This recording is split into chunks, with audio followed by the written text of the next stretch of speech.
Hello there. My name's Daniel Powell, and this is my science fair project. So Clickclick the Math Machine is what I've decided to call it. My science fair project by me, Daniel Powell.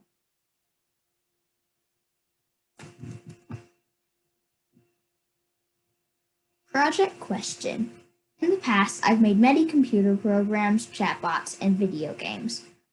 For this science fair, I decided to step up for my designs and make something I'd never done before.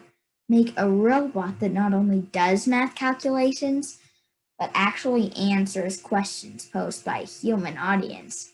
I asked myself, how would I make a chatbot like this? Doing the simple problems wouldn't be too complicated, but what about the hard ones? Need for the project. This computer engineering project would be made to help others. I learned that people will probably like it for its math features because it could help young ones enjoy the skill. I also think some people might be inspired by it to code. If someone's lonely, even though the project's not much, I think it might help them. This project would also improve my coding skills, making me a better coder. It would also be fun, impressive, and cool to use for others. I watched several videos about chatbots, which helped me determine the overall design of my project and learn more about the subject. One YouTube video by a YouTuber from CodeSpeak Labs helped me understand the basic design of a chatbot. Another YouTube video that helped me is one by ApeTech Tutorials. This one helped me understand how you can get chatbots to remember things. I also found an article about my study called 10 of the most innovative chatbots on the web, WordStream. I learned from this article certain ways chatbots can help you with your daily lives. I didn't read all of it, but I read a significant amount. I specifically chose not to read a certain bit of it because it sounded kind of scary. Future improvements I might make include making the word problem engine more accurate, making the robot more social, and making another even better, more talented chatbot in the future. Design. I used a block programming language called Scratch to code my project. I made this project using a technique I partly learned from videos, the internet, and simply myself. When there's a part of a conversation where you can ask a question, a box pops up, and you type your answer there. The computer analyzes the text using a technique that I've heard called word mining. This method involves picking and choosing certain parts of a sentence and guessing based on them what the text means. After analyzing the text, the computer generates an appropriate response. Most responses are pre-recorded, and even ones that vary have some pre-recorded elements to them. Preliminary design. Here's a demonstration of the project. So this is the Scratch editor. Scratch is the program. So here I am on the Scratch player, and this is my project. Looks like he's always asleep. Wake up!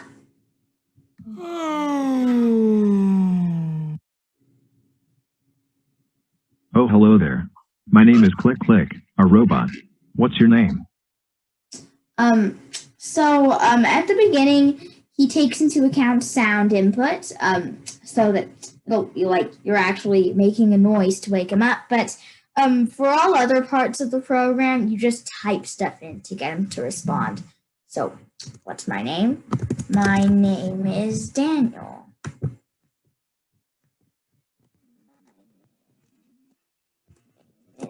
Daniel.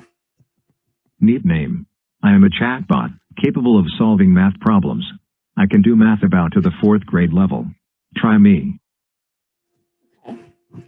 So let's see here.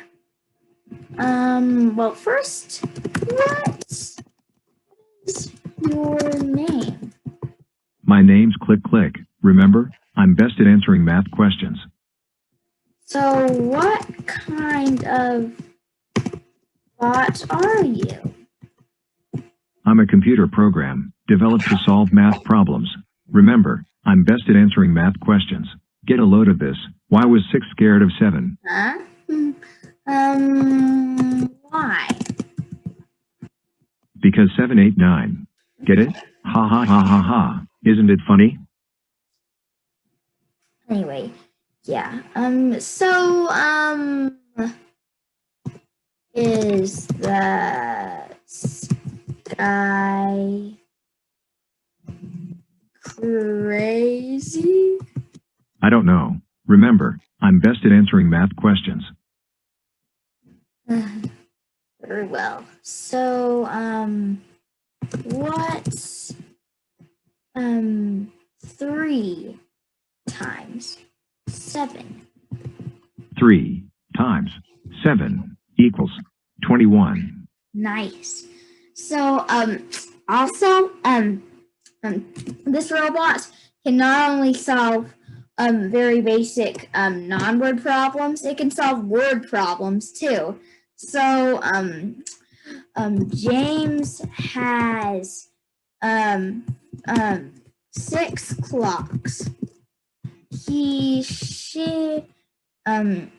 shares them equally with 3 of his friends. How many clocks does each friend get? Cool. A word problem. The answer is 2 clocks.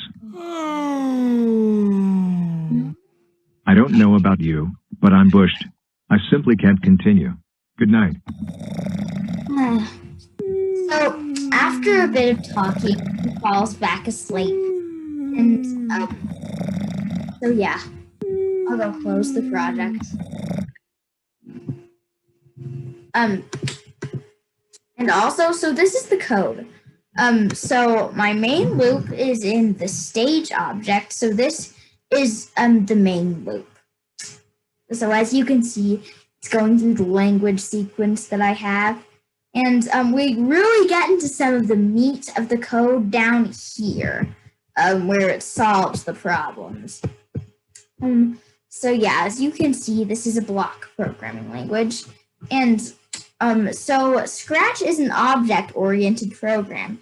So these objects or sprites, the stage, the face, and the word problem are control the game. So the face just is the eyes. Since the eyes move around, I needed a whole object for them. And the mouth is in the stage. So this word problem thing, so when the computer recognizes a word problem, instead of broadcasting the message to solve a problem like it's a non-word problem, it broadcasts this message. This sequence carries out. So this sequence is built to solve word problems. I think that one is a bit more complicated. Yeah.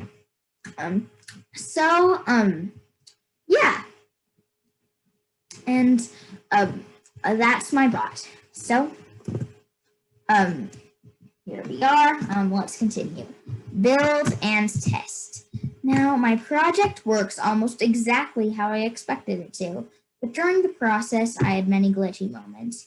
One time, at the beginning of my project, I had a bug when I typed in, for instance, what is 1 plus 1? It would say 1 plus plus equals 1. I later discovered that the program was changing the wrong variable when it was going to say the second bit of the problem. There was another time, much later in the process, when the whole program just seemed to be falling apart. Nothing was working. After solving one of the many glitches that had caused the trouble, I started to despair because I just couldn't figure out what was wrong with the rest of the code. My dad advised me to take a break, and a bit later, I solved the glitches. Sure, there are probably better things out there than my little algorithm, but I made it, and I'm very proud of myself. I could probably improve on the initial design by giving my chatbot a few more opinions and expanding his mathematical abilities, of course. Rebuild and retest.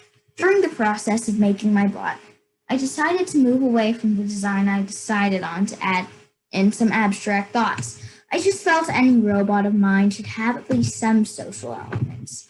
To simulate abstract thoughts from the human brain, I had the computer make a random calculation every time it was waiting for a question from the user. Scratch has a randomness engine, so it wasn't very difficult. Calculation decided whether to say an abstract thought at that moment or not. If the calculation came back positive, then it would decide which abstract thought to say.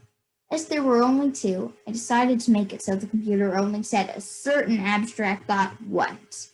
I also decided to make it go back to sleep after about 5 questions and answers.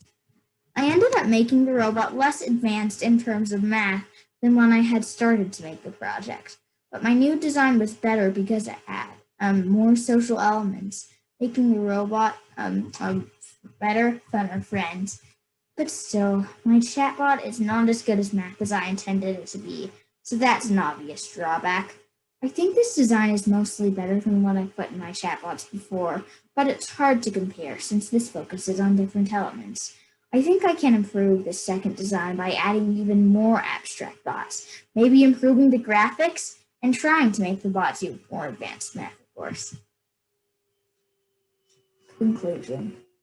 When I first had the idea to make this project, I planned out the designs in my head.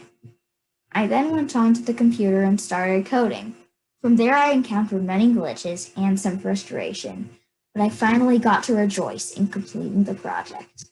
This product may not be too advanced or impressive, but it is unique and will definitely add something to the world, no matter how small. My design is unique because even though I did do research and seek for guidance, I didn't follow any of these designs exactly. I thought of my own design, my own method of word processing, and most importantly, this is my own project. My robot isn't perfect. It still has bugs and glitches, even though I got rid of most of them. I also made changes to make the project more efficient and easy, even though it might have decreased the quality a bit. This project may be small, but it could prove useful to society. It's almost like a really cool calculator. I don't know about you, but I think this project is just another step for me to becoming an inventor. Next time I make a project like this, I'll try to make the project's way of analyzing text more simple, but accurate. I'll try to find out a way for it to do more advanced math like algebra and multi-step word problems. And that's it. And here are the references. So feel free to pause the video and take a look at these. And that's it. My name's Daniel Powell, and this is my science fair project. Bye-bye.